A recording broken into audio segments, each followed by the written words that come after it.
नमस्कार। इतिहास दर्शन के यूट्यूब चैनल पर आपका एक बार फिर से स्वागत है। मैं हूं नरेश सोनी और हमारी जो स्कूल व्याख्याता भर्ती के 2013 से लेकर 2025 तक के सभी प्रश्नों का ट्रेंड एनालिसिस सीरीज चल रही है। उस सीरीज में ये विश्व इतिहास का एक टॉपिक है। अब देखो, विश्व इतिहास में छोटे टॉपिक है और कम कम प्रश्न पूछे गए हैं, इसलिए ये बालकन सीरीज बन के रह गई है। हर टॉपिक में 9 प्रश्न 8 प्रश्न, जैसे कि अब प्राचीन भारत में तो कई ऐसे टॉपिक है, गुप्त काल है, वैदिक काल है, यहाँ से तो 40-40 प्रश्न पूछे गए हैं। ठीक है, 7 परीक्षाओं में, कहीं पर 20 है, कहीं पर 25 है, लेकिन वर्ल्ड हिस्ट्री में अमूमन एक दो प्रश्न हर टॉपिक से लगभग पूछे गए हैं। तो इस हिसाब से 2013 से 2025 तक 9 प्रश्न इस जर्मनी के एकीकरण से पूछे गए, यूनिफिकेशन ऑफ जर्मनी। ठीक है, चलते हैं, पहला प्रश्न देखते हैं।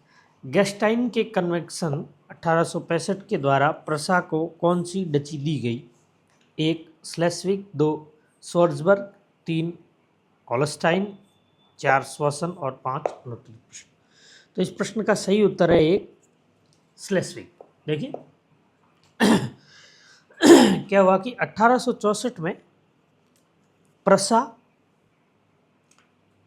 और ऑस्ट्रिया ने मिलकर के डेनमार्क पर हमला किया। किस पर किया? किसने किया? प्रसा और ऑस्ट्रिया, इन दोनों ने मिलकर डेनमार्क पर हमला किया।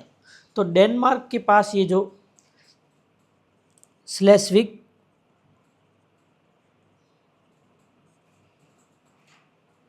हॉलस्टाइन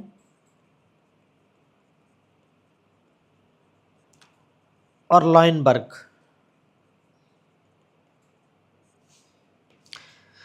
प्रसा ने जब डेनमार्क को हराया तो डेनमार्क ने 17 अक्टूबर 1764 को, कब? 17 अक्टूबर 1764 को इन दोनों के साथ एक संधि की। इस संधि को कहा गया वियना की संधि। कौन सी संधि? वियना की संधि के तहत स्लेस्विग, हॉलस्टाइन और लॉयनबर्ग, इन तीनों क्षेत्रों को प्रसा और ऑस्ट्रिया को सौंप दिया कि भाई अब आप दोनों जानो इसका क्या करना है। ठीक है, इस संधि के बाद एक और संधि हुई, जो संधि हुई प्रसा और ऑस्ट्रिया के बीच। किसके बीच हुई? प्रसा प्लस ऑस्ट्रिया। इसको कहते हैं गैस्टाइन की संधि। ठीक है, गैस्टाइन की संधि के तहत क्या हुआ कि स्लेस्विग का क्षेत्र जो है वो दे दिया गया प्रसा को और हॉलस्टाइन का क्षेत्र वो दे दिया गया ऑस्ट्रिया को। अब एक और क्षेत्र बचा जिसको कहा गया लाइनबर्ग। अब क्या हुआ कि इस संधि में कहा गया कि लाइनबर्ग प्रसा को दे दिया जाएगा, लेकिन प्रसा उसके बीच बदले कुछ पैसे देगा। यानी इस संधि के तहत दोनों बराबर, पहले तो ये हो गए, स्लेस्विग प्रसा को दे दिया, हॉलस्टाइन ऑस्ट्रिया को दे दिया। अब पीछे रहा लॉयनबर्ग, तो लॉयनबर्ग प्रसा ने खरीद लिया। क्या किया? प्रसा ने खरीद लिया। ये क्षेत्र जो है उत्तर जर्मन के क्षेत्र थे जो कि डेनमार्क के अधीन थे, लेकिन यहाँ जर्मन प्रभुत्व था। ठीक है, अब यहाँ पर एक बंदरगाह था कील। ठीक है, तो ये जो कील बंदरगाह था, इस बंदरगाह पर किलेबंदी का अधिकार दे दिया गया प्रसा को। ठीक है, तो इसमें प्रसा को 2 फायदे हो गए। प्रसा को स्लेस्विग भी मिल गया, लॉयनबर्ग मिल गया, और ये लॉयनबर्ग कील नहर के पास था, तो क्या हुआ कि कील की किलेबंदी करने का अधिकार किसको मिल गया? प्रसा को। तो इस प्रश्न का सही उत्तर हो गया 1 स्लेस्विग। किसको मिला? प्रसा को। लॉयनबर्ग प्रसा ने खरीद लिया। पीछे रहा हॉलस्टाइन, और हॉलस्टाइन ऑस्ट्रिया के पास रहा। इन दोनों ने मिलकर किसको हराया था? डेनमार्क को। तब डेनमार्क ने ये तीनों क्षेत्र इन दोनों को संयुक्त रूप से दिए थे, लेकिन इसके बाद इन दोनों ने गैस्टाइन की संधि कर ली। ठीक है, इस गैस्टाइन की संधि के द्वारा इनमें ये बंटवारा हुआ और स्लेस्विग जो है वो प्रसा को दे दिया गया। ठीक है, देखिए, जर्मन राज्य का एकीकरण प्रसा के नेतृत्व में हुआ और बिस्मार्क ने डेनमार्क, फ्रांस और ऑस्ट्रिया को हरा करके जर्मनी का क्या किया? एकीकरण। चलते हैं प्रश्न संख्या 2। किस समझौते या संधि ने प्रसा के कील बंदरगाह पर किलेबंदी का अधिकार दिया? 1 प्लम्बियर्स, 2 प्राग की संधि, 3 गेस्टाइन समझौता, 4 विले फ्रंका की विराम संधि और 5 अनुत्तरित प्रश्न। तो इस प्रश्न का सही उत्तर है ऑप्शन संख्या 3 गेस्टाइन का समझौता। हमने देख लिया था ये गेस्टाइन का समझौता 11 अगस्त 1865 को हुआ। किसके बीच में हुआ? प्रसा और ऑस्ट्रिया के बीच में हुआ। 3 चीज़ें थी, स्लेस्विग, लॉयनबर्ग और हॉलस्टाइन, ये हमने पढ़ लिया है, ठीक है। और ये जो प्राग की संधि है ये 1866 में हुई, ठीक है, प्रसा और ऑस्ट्रिया के बीच, और इसके तहत जर्मन परिसंघ को भंग कर दिया गया। किस संधि के द्वारा जर्मन परिसंघ भंग कर दिया गया? प्राग की संधि। प्रश्न संख्या 3, उत्तर जर्मन परिसंघ की स्थापना किस वर्ष में हुई? ऑप्शन 1 1864, 2 1865, 3 1866 और 4 1867। तो इस प्रश्न का सही उत्तर है ऑप्शन संख्या 3 1866 में। देखिए 1866 में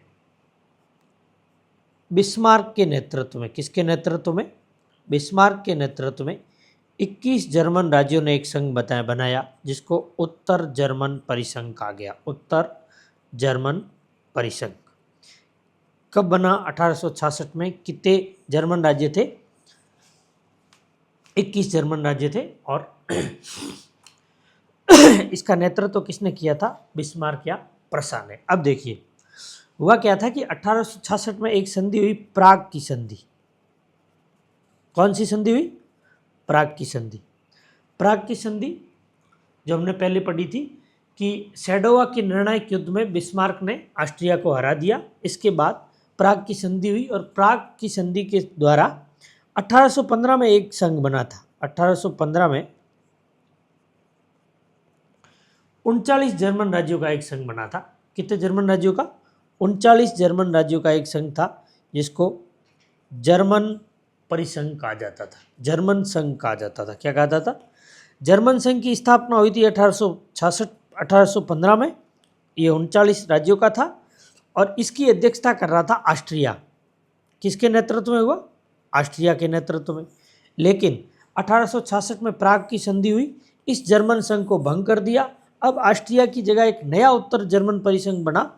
इसके आगे जर्मन संघ के आगे उत्तर लग गया और ये किसके नेतृत्व में बना? प्रसा के नेतृत्व में, ठीक है। तो पूछे कि जर्मन संघ का विघटन कब हुआ? 1866 में। उत्तर जर्मन संघ कब बना? 1866 में।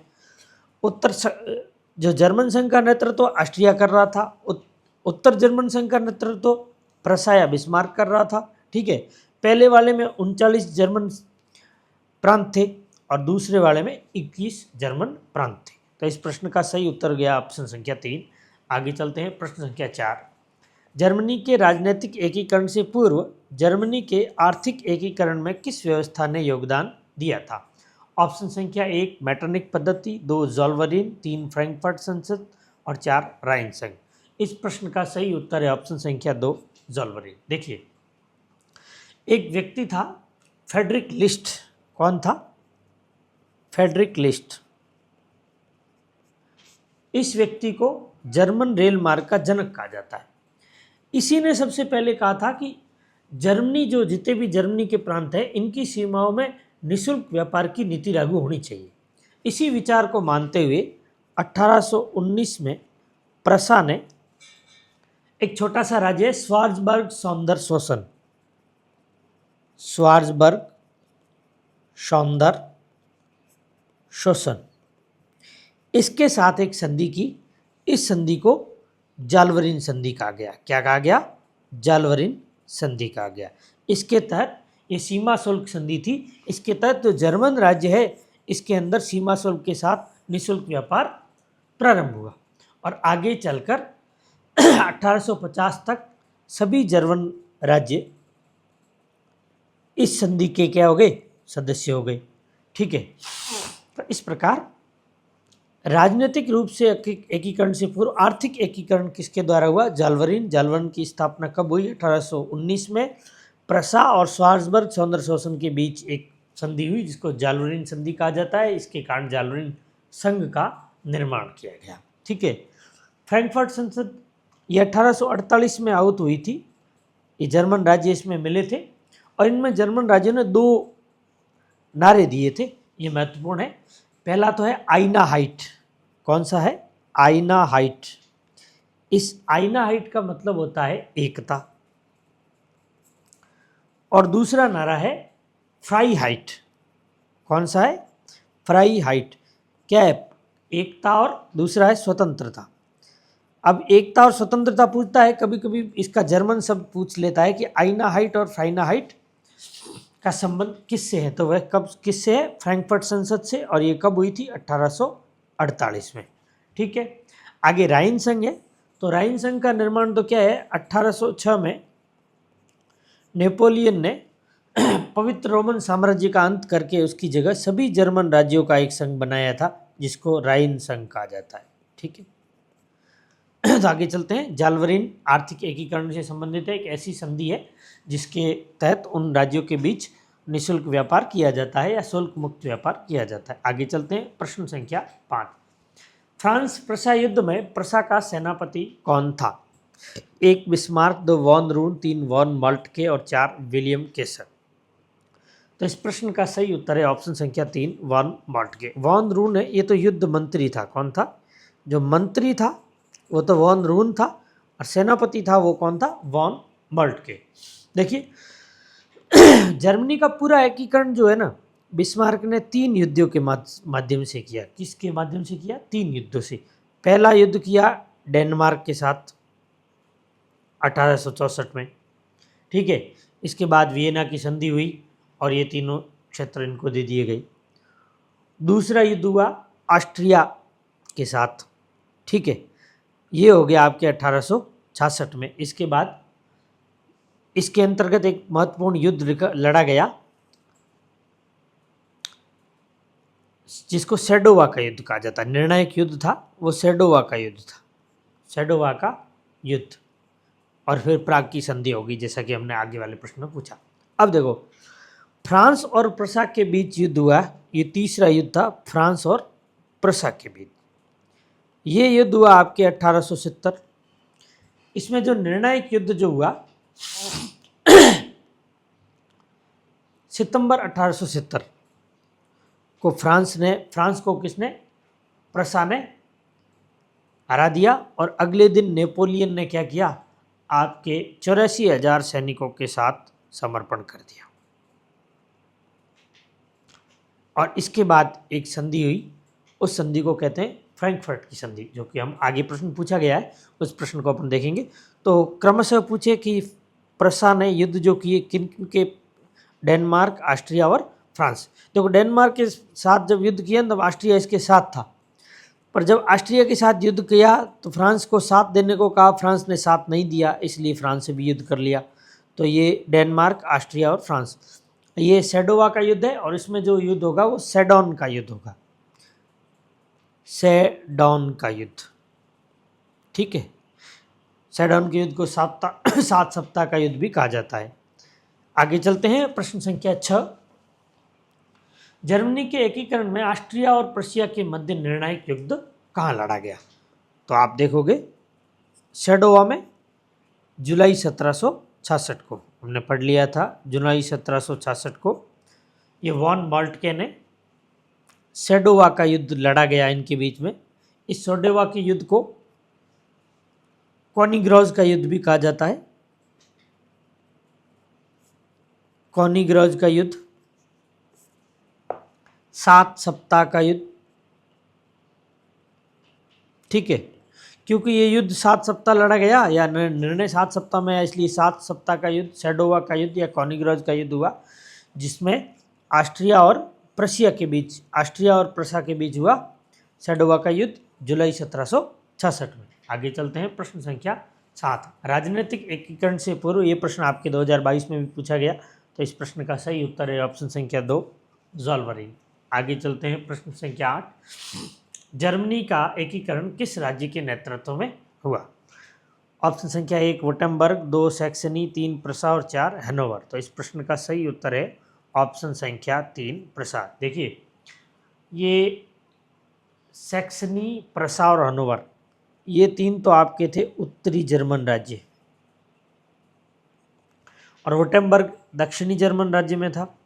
तो जब एकीकरण हुआ तो प्रसा के नेतृत्व में एकीकरण हुआ। प्रसा ने पहले डेनमार्क को हराया, फिर ऑस्ट्रिया को हराया और फिर हराया फ्रांस को। तो इस प्रकार ये तीनों युद्ध मिला करके किसके नेतृत्व में? प्रसा में। और इसका नेतृत्व कौन कर रहा था? बिस्मार्क। बिस्मार्क का मंत्री कौन था? वॉन अरून, ये युद्ध मंत्री था। और वॉन मोल्टके वो इसका प्रमुख सेनापति था। आगे चलते हैं, प्रश्न संख्या 9। जर्मन एकीकरण के दौरान सेडन की लड़ाई के बाद किसके बाद संपन्न हुई संधि थी? 1 वियना की संधि, 2 प्राग की, 3 फ्रैंकफर्ट की और 4 वर्साई की। तो इस प्रश्न का सही उत्तर है ऑप्शन संख्या 3, फ्रैंकफर्ट की संधि। देखो, सेडन की लड़ाई हुई थी फ्रांस और प्रसा के बीच, फ्रांस और प्रसा के बीच, ठीक है। ये कब हुई थी? 1870 में। इसके बाद 10 मई 1871 को 10 मई 1871 को फ्रांस व प्रसा के बीच फ्रैंकफर्ट की संधि हुई। और इस फ्रैंकफर्ट की संधि के तहत फ्रांस ने प्रसा या जर्मनी को 20 करोड़ पाउंड देना स्वीकार किया। कितने? 20 करोड़ पाउंड देना स्वीकार किया। ये जो संधि थी फ्रांस के लिए अपमानजनक संधि थी, क्योंकि फ्रांस ने मेज और स्ट्रासबर्ग का क्षेत्र था, अल्सास लॉरेन का एक क्षेत्र था, अल्सास लॉरेन, ये क्षेत्र भी आपने इसमें फ्रांस ने किसको दे दिया? प्रसा को। और जब ये प्रसा का युद्ध, ये सेडन का युद्ध हुआ, तो कैटलबी ने कहा कि सेडन के युद्ध ने जर्मनी को यूरोप की मालकिन बना दिया, जर्मनी को यूरोप की मालकिन बना दिया। और बिस्मार्क को जर्मनी का मालिक, बिस्मार्क को क्या बना दिया? मालिक। किसको? बिस्मार्क को। और ये संधि फ्रांस के लिए अपमानजनक थी, तो हेजन ने इस संधि को रिसने वाला फोड़ा कहा है, रिसने वाला फोड़ा। ये किसने कहा? हेजन ने। किसको कहा? फ्रैंकफर्ट की संधि को। ये फ्रैंकफर्ट की संधि कब हुई? 10 मई 1871। प्राग की संधि हमने पढ़ ली 1866 में। इसके तहत क्या हुआ? जर्मन परिसंघ खत्म हो गया, जर्मन परिसंघ खत्म हो गया और एक नया संघ हुआ, उत्तर जर्मन संघ। किसके नेतृत्व में? प्रसा के नेतृत्व में, ठीक है। वियना की संधि जो है 10 अक्टूबर 1864 को हुई, ठीक है। डेनमार्क और फिर प्रसा और इनके बीच में हुई, ठीक है। तो इस प्रकार ये 9 प्रश्न पूरे हो गए। आशा है कि आपकी तैयारी में ये लाभदायक सिद्ध होंगे। अगर आपको ये प्रश्न ठीक लगे और ये सीरीज़ आपके लिए थोड़ी बहुत भी महत्वकारी हो, तो कमेंट सेक्शन में आप अपनी राय या फिर अपने कमेंट विचार ज़रूर व्यक्त करें और अपने मित्रों को भी इस YouTube चैनल को रिकमेंड करें। जय हिंद, जय भारत।